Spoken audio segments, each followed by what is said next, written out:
What's good, old heads? It's your boy, Mr. Michael. And your girl V Mac Diva, Big Gwen. Hey, Diva, we're gonna continue What's up? bringing the passion back. We know Yes, this sir. ain't gonna stop. It's a journey that's never gonna stop. But It never has to. it makes me always want to say this because part of me wants to say, "All right, reach back there," but we ain't got time for all that. But Right. but I thought I I had know an this index. record is I know this record is in your archive. But I can guarantee you that 85%, because there's some old heads that have a collection. But I guarantee you that 85% of the people don't have this song. So today on Bringing the Passion Back, we are going to dive into a little known group to others, um, called Chapter 8.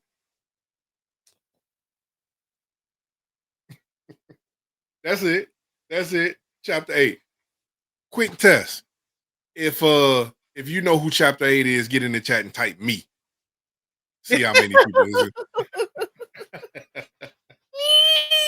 it. See how many people actually type that in there. All right. Hey, real. The song we doing today is called I Just Want to Be Your Girl. If you don't know, you about to learn today. Without further ado, here's chapter 8 on Bringing the Passion Back. Let's go.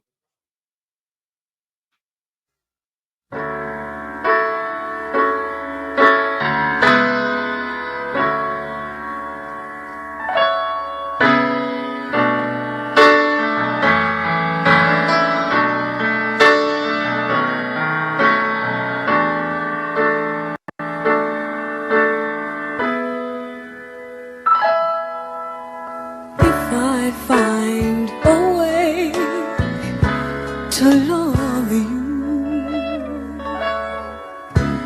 can I come and play?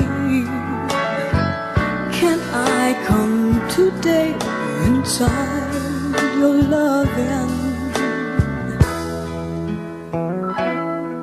I know sometime in our lives we both will fly high into paradise, 'cause it's so very nice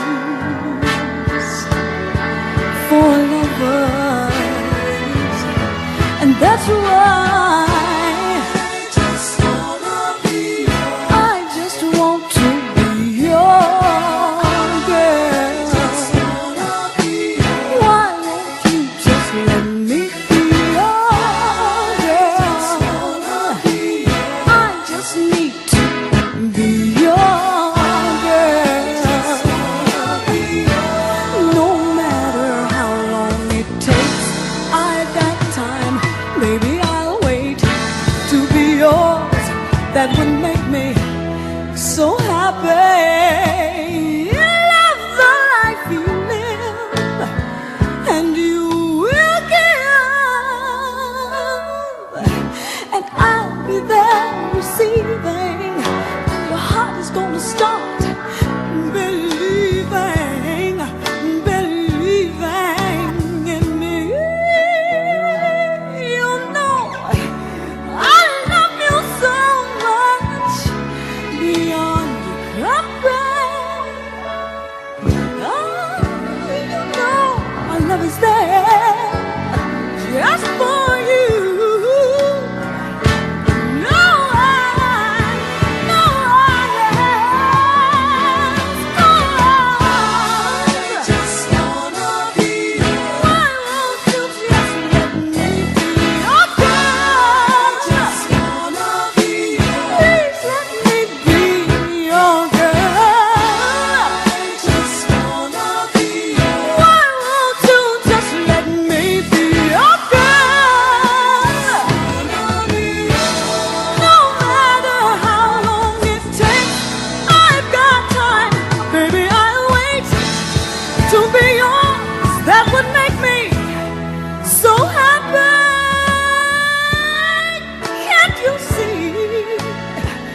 I hate that the visual that I just had in my head just messed with that song because I did a U.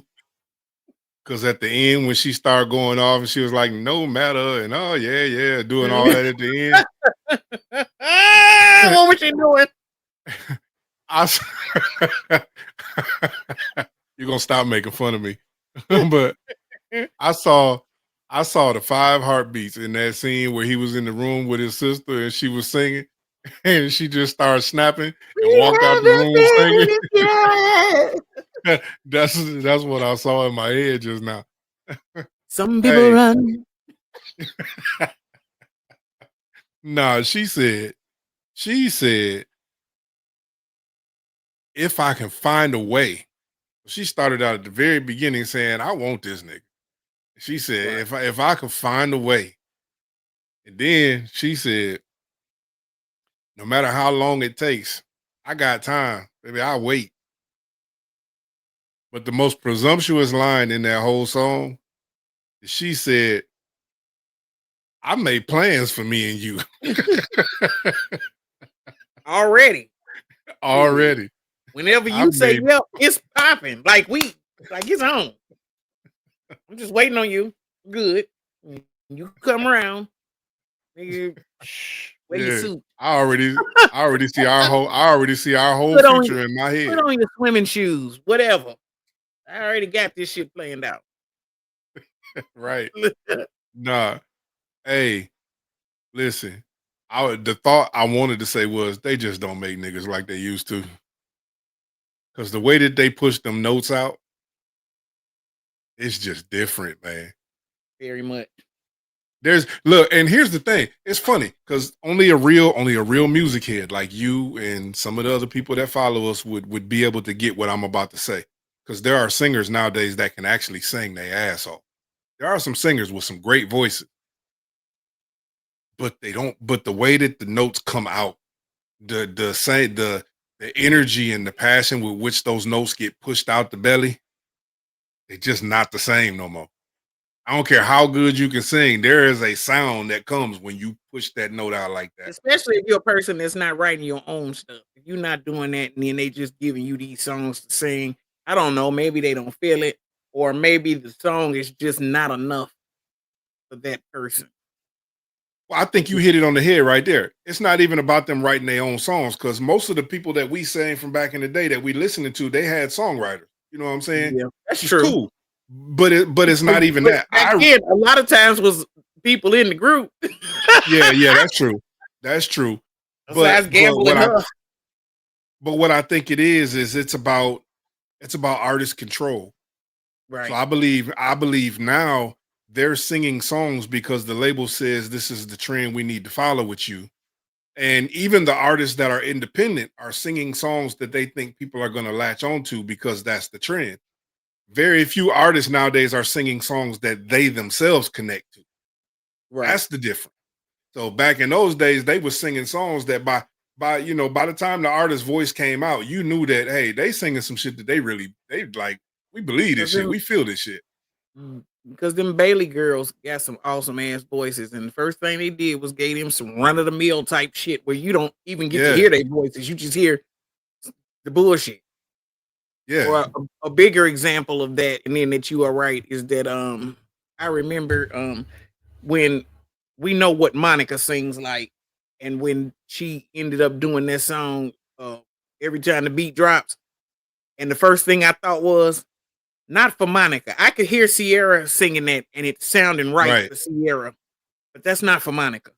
You know what I'm saying? Right. Like Monica got more up here. That's one of them songs that you had to sing. And she sounded weird singing it because it was like too much voice for that. You know what I mean? Right. For that Right. little, it just depends on what you got to sing. That's what I say about Jennifer Hudson. Shit, they just don't give her the right songs to sing. Yeah, because you hear some of these singers, and when they're singing like a cappella, or when you see them singing like remaking a song or something like that, you like, oh shit, I didn't even know she could hit that. But then you buy their album and you be like, where's all that at? Right. You know what I'm saying?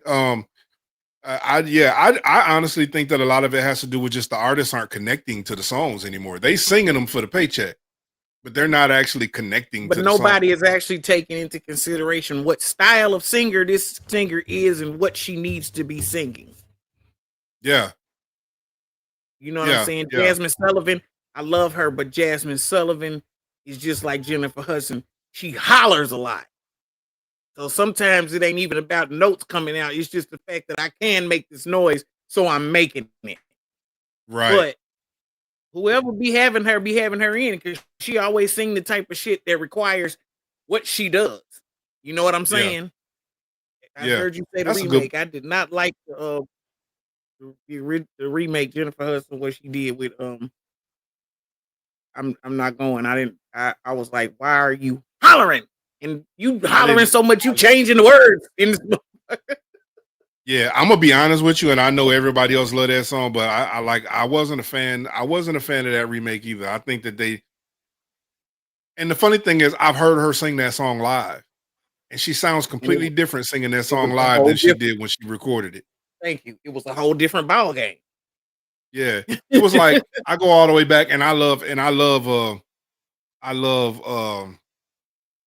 why I can't give me her name. I don't know why I can't think of Fantasia. I love Fantasia's voice. I'm a fan. I love Fantasia's voice. I know it was a little weird. You know, her voice was a little different, but I loved her voice. But I said all that just to say, back when you saw her on American Idol, and she did the a cappella version to Summertime. That's my. Ooh, I'm sorry. But then when the album came out and they revised Summertime album version, it didn't sound anything like that live version that she sang. It wasn't the same as the live version, but I loved it both. So that's a bad example for me. Oh yeah, no, I mean I'm not, but I'm saying I'm not saying. Of course, and then I love her and I love her voice and I love the song. So I'm a little biased at that. But I see what you're saying because they sounded nothing alike. But I do have both of them on my phone. Yeah, but listen, transparently, this is why I use that as an example, because I liked both of them too. So that wasn't a knock on the album version. What I was saying though is when I go back to talking about artists connecting to the song, you could tell that when they made the album version, she was making it for the album. Right. And when she sang that song live, it was about. Yeah, when she sang the song live, you could tell in that moment, whatever was going on, all that shit disappeared. She could feel that. She got lost in it. And that's a big part of how you feel music when you can feel how they feel it. Right. And that goes back to what I'm talking about some of this music, like even Chapter 8 with I Just Want to Be Your Girl. When they were singing back then, you can tell there's moments in the song where they in the studio and everything disappeared. You can tell the way they're pushing them songs out, they got lost in those words. Absolutely. You know what I'm saying? And that's what I'm talking about has changed from nowadays is artists don't get lost in the songs when they're recording them now. You know what I'm saying? They're not connecting like to this? It. Yeah. Is that the part? Okay, I'll do that. Yeah. Producers and shit have to remember, I think that maybe not enough people who producing, they so worried about the money and they not worrying about the actual production value. Sometimes you got to let that artist do their own thing because what they're doing is gonna sound real to people, and that's what's gonna make people want to listen to the song. Yeah, you know what I'm saying? Yeah. That it's not just some cookie cutter shit. You just came over here whispering in my ear and let that bitch go off. If she got that voice, let her holler once. You know what I'm saying? Right. Let them know that the song is yours. Sing that song. Right. Whoever does Chrisette Michele shit, that you let her be whoever she's gonna be in everything that comes out of her mouth. No, you can tell nobody is she's no holds barred. Ain't nobody saying, don't do this. Speaking of that, and this has nothing to do with it, but since we're on this topic, I'm gonna do it. I'm sorry. This has nothing to do with this. This has nothing to do with this particular song. But I want to tell you and all the listeners that end up watching this video, do yourself a favor. Yeah, I'm actually looking it up so I can make sure I don't get it wrong. Um, do yourself a favor and go and get um or at least listen to, even if you don't buy it. Listen to Lettucey. Lettucey's new album. Mm. Lettucey has a new album. Her new album is called For Dinah. For Dinah. Dinah. Please do yourself a favor and go check that album out. That is a musical that's a love letter. And I'll give you a heads up, it is remakes. It's an album of remakes, but done Lettucey style. And the way that she sings those songs on there, that's the most beautiful, beautiful album that I've heard in quite a while. Just from the very first song, you're gonna be like, The fact that you're I know using the that. word beautiful is telling I'm about serious. what it is. 'Cause you I'm said serious. Fort You're gonna Dinah, the hear first them. thing I thought was Washington, and I was like, I wonder if she's doing remakes. But then you came and said she's doing remakes, and I'm like, what? Yeah, it's remakes, but when you first when it first comes on, the very first song, you're just gonna be like, I know that song, but I don't even care that I know that song. Like it is so beautiful. It's Lettucey's tribute to music, and she's got her little Lettucey jazz feel with that Mhm. powerhouse vocal, I love. bruh. If y'all have not heard that, go get For Dinah. I'm telling y'all. I listened to it transparently. It just popped up on my Amazon, and I was listening to it yesterday while I was cleaning my car, and I was like, "What the why?" Seriously, and I was like, "How in the fuck did I not know about this?" It's it's beautiful, y'all. Get Oh, that. I'm learning right now. I did not know Get that. that, y'all. Yeah, you want that. You want that. I can't wait for you to tell me what you think of that album. So we'll get it, yeah, because I'm gonna listen to it on the way to the records. Yeah, on the way, I'm gonna listen to that on the way to the record store. Well, transparently, I have to take the kids home. Got you. Got you. I got two of the grandkids, and I got to take them to their respective parents. And the record store just happens to be down the street. Hey, ain't nothing wrong with that. Hey, so listen, I know I got off a little bit. I know the Fadina had nothing to do with what we just did. That was chapter 8. That was I Just Want to Be Your Girl. Y'all listen, go dig into chapter 8. They've got a plethora of songs that you will fall in love with. But that one right there, that song, that was special right there. That song was special. That Hey, was very, very, very. yeah. Hey, if you like this video, make sure you click the like button. Y'all, please, go ahead and hit that subscribe button. Become part of the family. We'd love to have you here. You can also join us over on Patreon. Some of the stuff that we can't post here on YouTube for whatever reason is getting posted over there. So go ahead and join us over there so that you don't miss any of the videos that we put out for y'all. And as my sister's gonna always tell y'all, Share, share, share. But right before we leave, for people like Laser Child and the people that love the vinyl, I want to share with you what I found last time. oh, let us see. Let us see. Let us see. It's very important because I searched for this for so long that I gave up because I was convinced that they did not have it. This here, I don't even know if you can see it. Can they see it? Now we can. Now they can see it. Yeah, Sharon Bryant, her first Y'all, thing after she left Atlantic Star with her remake of Steve Perry's Foolish Heart is on there. Just to let you know, there are prints somewhere. That was my find of the day. The best thing ever. that's another I'm that's so another excited. thing I was so excited. I ended was up like, you ended up bringing up something that before we're going to end the video, but I will also add to this video is there are so many groups because our day groups being in a group was the thing. You know what I'm saying? Back in the early 70s, mid 70s, early 80s, being in a group was the shit. Everybody had a group. that's You know right. what I'm saying? But the thing most people don't realize is from that point on, from like late 70s, early 80s, most of your solo artists that went on to do great things came from a group. Exactly. Like, Exactly. and They most either people don't came from a realize group, that. they either came from a group or they was somebody's backup singer. Yeah. Most people don't realize that these weren't just artists that just popped out of nowhere the way that they doing Right. nowadays. These are artists that had been seasoned and conditioned and trained in the industry before they decided to go out and make their own impact on the Mhm. world. You know what I'm saying? So That's absolutely right. nowadays, somebody can start rapping last week and get in front of a computer and put it out. Ain't had no training, ain't had no, don't know the first thing Yeah. about. It was just ways, it was more road to the riches back then. And it made for Yeah, better artists. Made for better artists. that's it. That's it.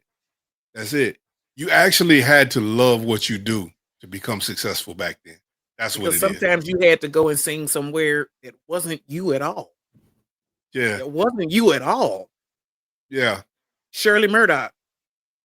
Always been a good, clean Christian girl, but when she got out, look, Roger said, look, dude, we gonna do this. You gonna. So she started doing that shit with Roger and Zapp. And then when they put her out there, your voice made so good for side bitch music. And people were hating me.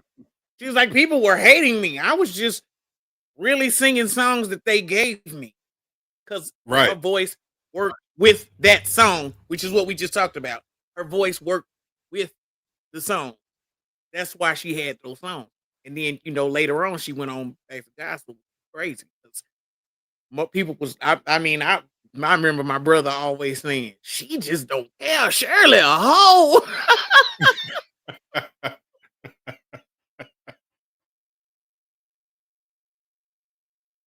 Mm. Just like, Oh, but then that makes for another conversation on another day. We're gonna go on the end because just like that, a lot of people don't even know that As We Lay was a remake. yeah. Yeah, that's You know true. what I mean? We'll get into that. Then she And then when she she said, cause when you she tried to make As We Lay, put her little Christian spin on it, that whole thing that she did, we should have counted up the cost, but instead we got lost in the second, in a minute, yeah, in an hour. That was her contribution to saying, I know it's wrong. That's why she did it. That was never in the original, but then the original was sung by a man and it didn't go nowhere. That's another conversation.